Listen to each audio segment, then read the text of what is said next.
또 끊어졌죠.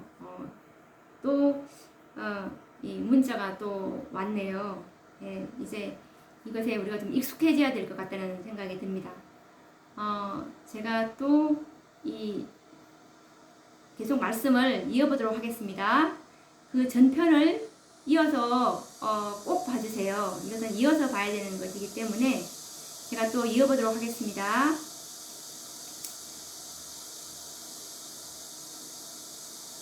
이 증언의 말씀을 다시 처음부터 읽어야 될 것 같습니다. 이 말씀은 초기 문집 226페이지 말씀입니다. 그러므로 사단은 온건한 정책을 쓰기로 작정하였다. 그는 일찍이 성경의 교리들을 더럽혀 왔으며 헤아릴 수 없는 무리들을 타락시킨 관습들이 깊이 뿌리를 내리고 있었다. 그는 증오심을 억누르면서 자기 부하들에게 성도들에게는 혹독한 핍박을 가지 않도록 타이르고 그 대신 교회로 하여금 구원을 베풀어 주는 믿음 대신에 온갖 종류의 관습들에 얽매이도록 이끌었다. 그가 교회로 하여금 세상의 영화와 부귀를 받아들이게 해서 교회가 유리한 입장에 놓인 것처럼 보이게 했으나 실은 점점 하나님의 은총을 잃어버리기 시작했다. 라는 증언의 말씀입니다. 이와 같이 사단의 온건 정책으로 교회가 위기를 당했을 때 하나님께서는 개혁자들을 일으키셔서 진실한 남은 무리들을 타락한 교회로부터 분리를 시키셨습니다. 사단은 4대 빌라델비아 교회 시대에는 핍박보다는 온건 정책으로 사람들을 기만해 왔지만 이때도 하나님께서는 남은 무리들을 남겨두심으로써 그들로 진리의 촛대를 보존토록 하셨던 것입니다. 이 사단의 온건 정책으로 인해서 세상과 타협해버린 그 빌라델비아 교회의 남은 무리들이 바로 제7일 안식일 예수 재림교회의 선구자들인 것입니다. 화해 부인을 위시한 그 재림운동 선구자들은 바로 빌라델비아 교회 시대에 사단의 기만을 이기고 승리한 남은 무리들인 것입니다. 이들에 의해서 이 세상 역사의 마지막 교회인 7째 교회가 탄생된 것입니다. 이제 사단은 이 마지막 교회를 기만하기 위해서 6,000년 동안 쌓아온 경험을 토대로 모든 수단을 동원할 것입니다. 사도 요한은 이 마지막 교회의 사자에게 보내는 경고의 기별을 기록하고 있는데 요한계시록 3장 15절 말씀인데 읽어보도록 하겠습니다. 내가 내 행위를 아노니 내가 차지도 아니하고 더웁지도 아니하도다. 이 말씀은 더웁지도 아니하고 차지한 상태로 차지도 아니한 상태로 만들어 버리는 것이 이 사단의 전략임을 우리는 알 수가 있는데 교회를 이처럼 뜨뜻 미지근하게 만들어 버리는 것이 이 6,000년 동안 인류를 기만해 왔던 사단의 지혜와 경험에서 나온 가장 치명적이며 무서운 기만이라는 그 사실을 우리는 깨달아야 합니다.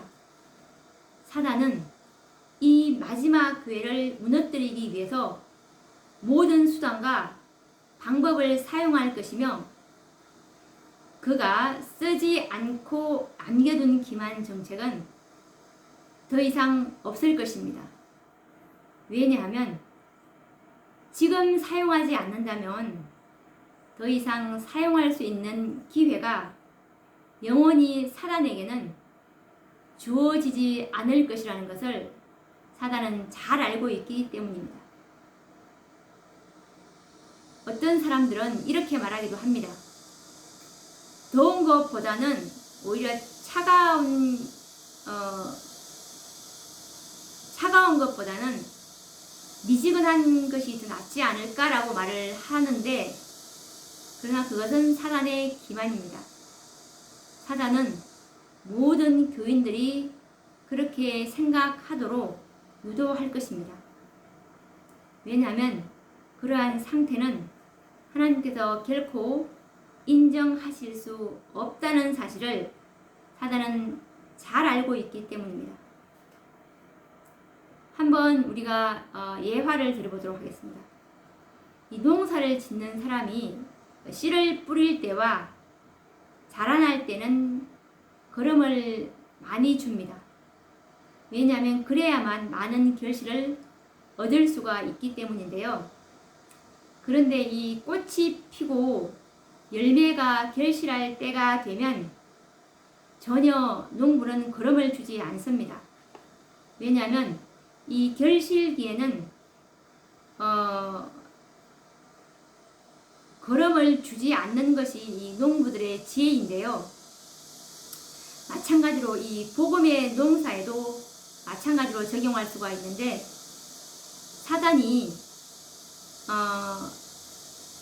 사단은 이 복음의 씨를 뿌리고 자라날 시기에는 교회를 가혹하게 핍박해 왔습니다. 그런데 이 복음의 추수기인 지금에는, 이 마지막 시대에는 온건 정책을 사용해서 열매가 결실되지 못하도록 지금 하고 있는 것입니다. 다 자란 곡식과 그 열매는 아침과 저녁의 그 쌀쌀한 기온과 한낮의 뜨거운 태양의 열기의 그 반복으로 인해서 충실한 열매로 완숙이 되는데요. 사단은 이 모든 자연의 원리를 역행해서 시기를 지연시킴으로써 하나님의 사업이 성취되지 못하도록 하고 있는 것입니다. 사단은 어떻게 해야 열매가 맺히지 않는가를 사단은 너무나 잘 알고 있습니다. 그 방법을. 그래서 마지막 교회는 이와 같은 사단의 기만에 속아버렸습니다. 왜냐하면 다음에 말씀들이 이 같은 사실을 잘 증명해주고 있기 때문입니다. 요한계시록 3장 15절 말씀을 보시면, 내가 내 행위를 아노니 내가 차지도 아니하고 더웁지도 아니하도다 라는 말씀이 이를 증거해주고 있기 때문입니다. 이 미지근하다는 것은 곡식이 결실하지 못한 상태를 말합니다. 추수 때가 되었지만 곡식이 결실치 못하고 잎만 무성하다면 어떻게 되겠습니까? 마치 예수님께서 잎이 무성한 이 무화과 나무에서 열매를 구했지만 얻지 못한 것처럼, 오늘날 떳떳 미지근한 교회는 잎은 무성하지만 열매가 없었던 유대의 교회와 꼭 같은 이치입니다. 잎이 무성해서 열매가 많을 것 같았습니다. 그런데 그 나무에서 열매를 구할 수가 없었습니다. 잎사귀가 무성하지만 않았어도 열매를 기대하지 않았을 것입니다. 이 나무는 무성한 잎사귀로서 농부를 속이고 또한 땅을 버리게 하였던 것입니다. 이 미지근한 상태는 이와 같은 결과를 초래하게 되는데, 차가운 상태로는 결코 사람을 속일 수는 없습니다. 그런데 이 미지근한 것은 사람들에게 자극을 느끼지 못하게 합니다. 마치 잎이 무성한 나무가 사람들을 쉽게 속일 수 있는 것처럼 말입니다. 그래서 사단은 차가운 것보다는 이 미지근한 상태로 교회가 처해 있기를 원하는 것입니다. 그것은 이중의 효과를 얻을 수 있기 때문에 그렇습니다. 땅도 버리고 농부도 속이는 결과를 가져오기 때문입니다. 그래서 예수님께서는 내가 차든지 더웁든지 하기를 원하시는 것입니다.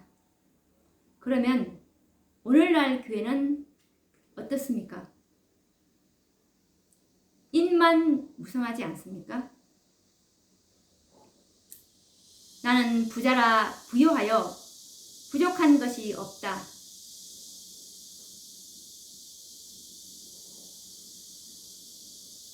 정말 열매는커녕 땅만 버리고 있지 않습니까?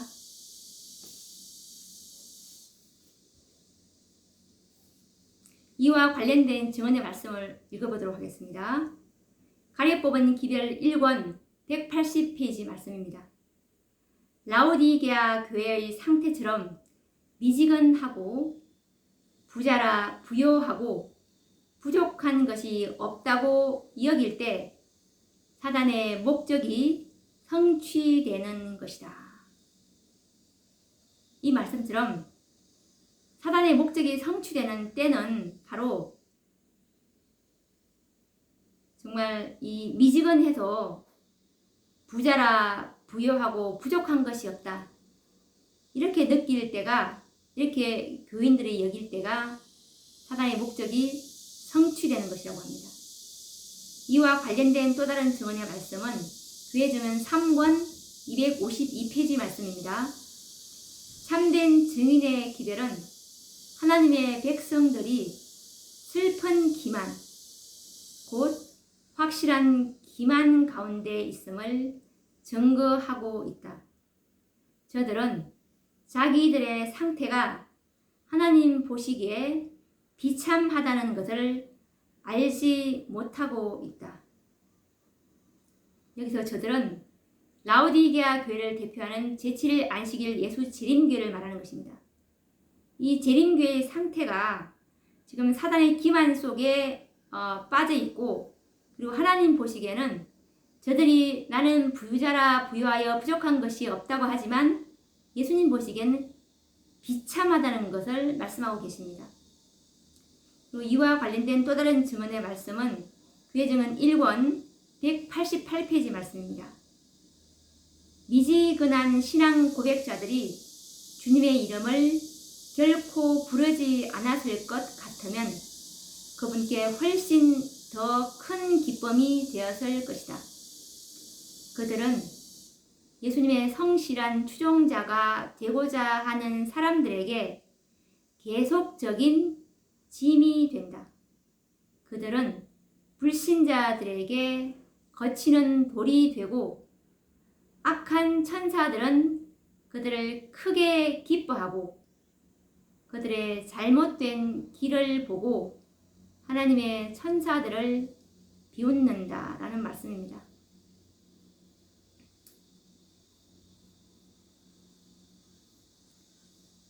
이렇게 뜨뜻미지근한 상태에서는 전혀 불신자들에게 가마가 될 수가 없고, 도리어 저렇게 하니 나는 차라리 교회를 다니지 않겠어 라는 그런 생각을 하게 되겠죠.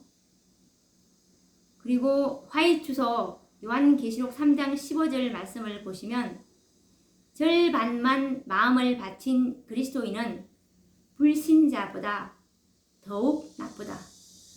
왜냐하면 불신자는 그들의 깃발을 보이고 있다. 그러나 뜨뜻미지근한 그리스도인들은 두 편을 다 기만한다. 그는 세상 사람도 아니고 또한 선량한 그리스도인도 아니다. 사단은 다른 사람이 할 수 없는 일을 그들을 이용하여 쉽게 성취시킨다.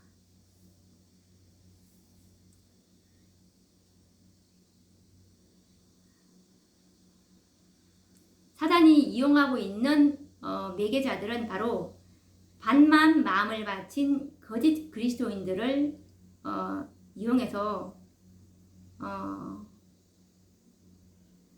자기 목적을 성취시키죠. 이와 관련된 증언의 말씀은 그의 증언 4권 87페이지 말씀입니다. 라오디게아 기별은 현대 진리를 믿는다고 자처하는 하나님의 백성들에게 적용된다.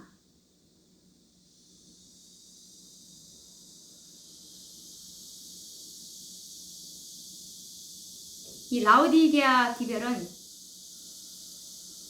현대의 진리를 믿는다고 자처하는 하나님의 백성들, 셋째 천사의 기별을 믿는다고 자처하는 이 백성들에게 적용된다는 말씀입니다. 이 참된 증인의 본면이 이 라오디게아 교인들에게 보내는 이 예수님의 참된 증인의 권고인데, 이 권고를 받아야 되는 그런 상황에 빠져버린 이 마지막 라오디게아 교회를 대표하는 제7 안식일 예수 재림교회의 상태랑 너무나 맞게 적용되는 말씀이라는 생각이 듭니다.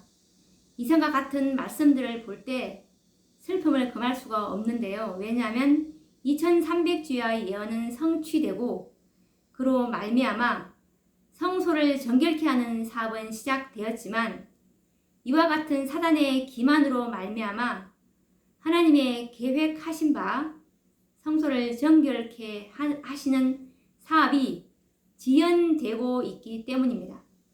이 선악의 대쟁투는 이 마지막 교회 안에서 치열하게 벌어지고 있습니다.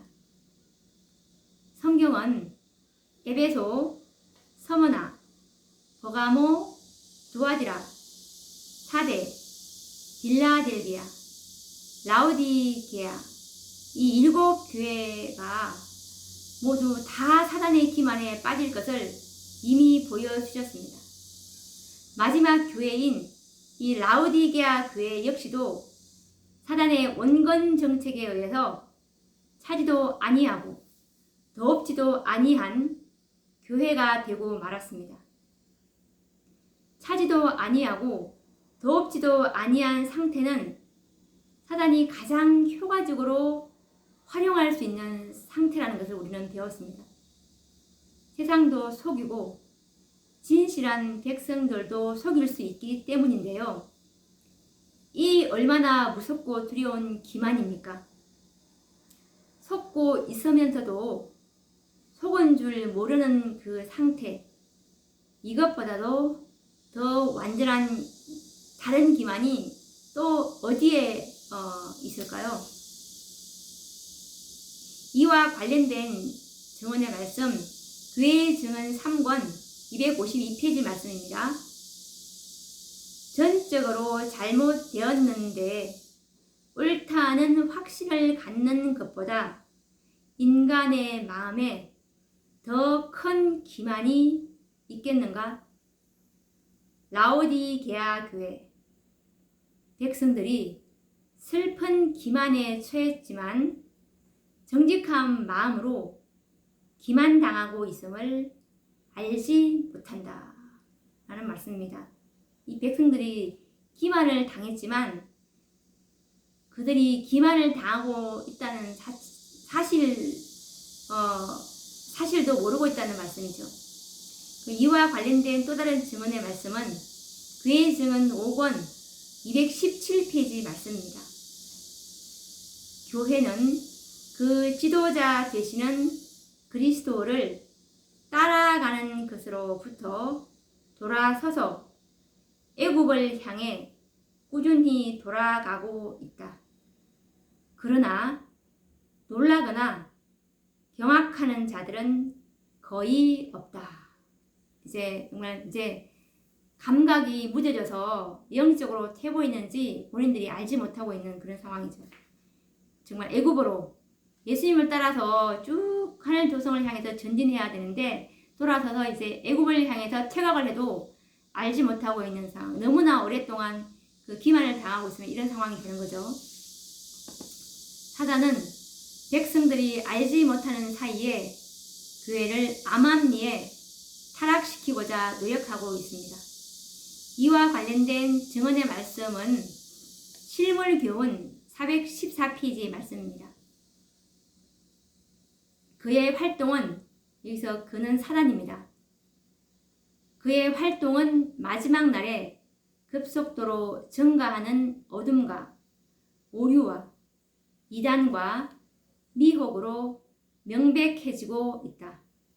사단은 단지 세상을 사로잡을 뿐만 아니라 그의 속임수로 우리 주 예수 그리스도의 교회라고 자처하는 교회들을 암암리에 부패시키고 있다. 큰 배도는 점점 격화되어 광선이 통과할 수 없는 총담같이 캄캄한 지경에 이르게 될 것이다.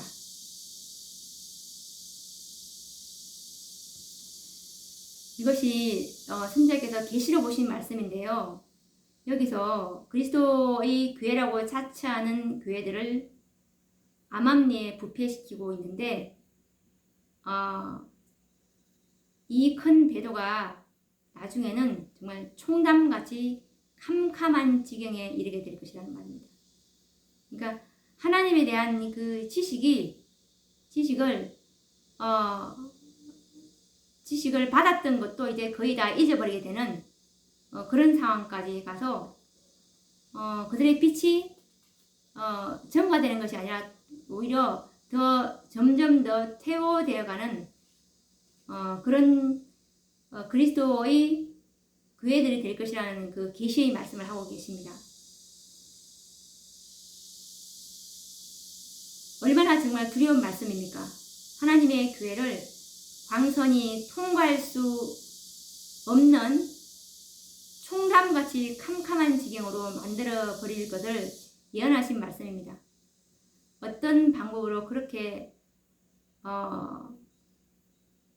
할 것인지 우리는 사단의 계략이 바로 이 떳떳 미지근하게 교회를 만들어 버려서 이렇게 하겠다는 것을 우리는 지금 이제 배웠습니다. 그래서 전혀 백성들이 깨닫지 못하는 사이에 다시 말하면 정말 암암리에 부패하기 때문에 전혀 눈치채지 못했다는 말씀입니다. 이와 같은 완전한 기만은 차가운 방법으로서는 불가능한 것입니다. 이와 관련된 증언의 말씀, 교회 증언 5권 456페이지 말씀입니다. 유대 교회에서 보여졌던 똑같은 불순종과 실패가 이 말세의 마지막 경고의 기별 속에 담긴 하늘에서 주신 큰 빛을 소유한 백성들에게서 더 크게 나타나고 있다. 이것은 정말 두렵고 엄중한 말씀입니다. 다시 한번 읽어보도록 하겠습니다.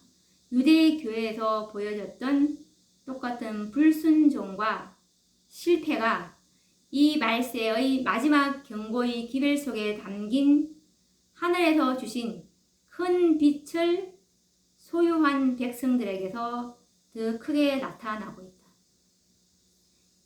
이 하늘에서 주신 큰 빛을 소유한 백성들이 누구입니까? 바로 이 마지막 라오디게아 교회를 대표하는 교회가 아니겠습니까?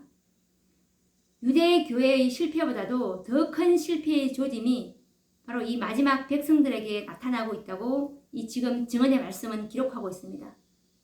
이와 같이 이 사단의 기만에 의해서 속아버린 백성들이 지성소의 정결 사업을 마칠 수가 있을까요? 불가능한 일입니다. 그러므로 이 기만당한 라오디게아 교회로부터 사단의 기만에 미혹되지 아니한 한 백성이 일어나지 않으면 이 마지막 사업을 마칠 수가 없는 것입니다. 그래서 하나님께서는 지나간 시대에 사단의 모든 기만으로부터 승리하고 이기는 무리들을 소유하셨던 것처럼 이 일곱째 교회에서도 남은 무리들을 반드시 소유하실 것입니다.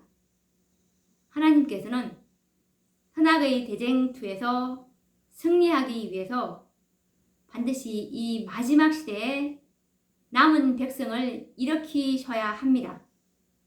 이 일을 이루기 위해서 하나님께서는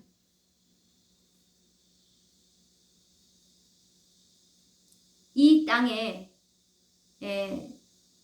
요한계시록 14장의 기별에 이어서 이 셋째 천사의 기별을 받은 이 제7 안식일 예수 재림교회가 셋째 천사의 기별에 힘과 능력을 잃어버렸기 때문에 하늘로서 또 다른 기별이 계시록 18장의 기별을 내려보내지 않을 수가 없게 된 것입니다.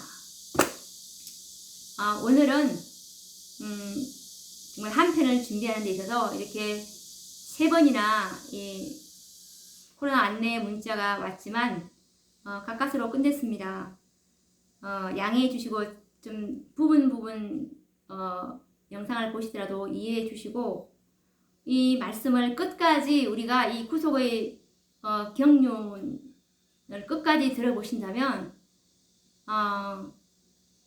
너무나 밝은 빛을 소유하게 될 것입니다. 그래서 정말 끝까지 따라와 주시기를 바라며 오늘도 또 영상을 마쳐야 될 것 같고 다음 시간에 정말 이 지성소 회복 사업을 시작했던 이 예수 재림교회가 힘과 능력을 잃어버려서 요한계시록 18장에 그 잃어버렸던 기회를 다시 보낼 수밖에 없는 그런 상황에 대해서 다시 또 연구를 해보도록 하겠습니다. 다음 시간에 뵙도록 하겠습니다. 감사합니다.